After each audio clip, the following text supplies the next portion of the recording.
Welcome to a Foxy Tech Tips tutorial on linking your PS4 account to Twitch. If you find this video helpful, please consider subscribing to my channel and liking the video. From the dashboard of PS4, go up to the control panel and move to the right until you get to Settings and open them.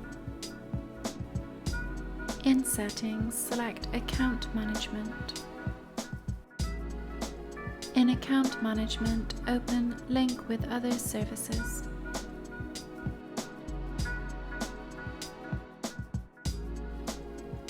Select Twitch.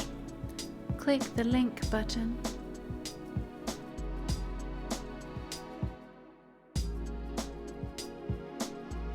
You'll see a QR code that you need to scan on your phone to open Twitch. That will open the Twitch login page. Log into Twitch on your phone. Once you're logged in, enter the code displayed on your PS4 screen and then tap Activate. Your Twitch account will now be linked to your PS4 profile. And that draws an end to this tutorial.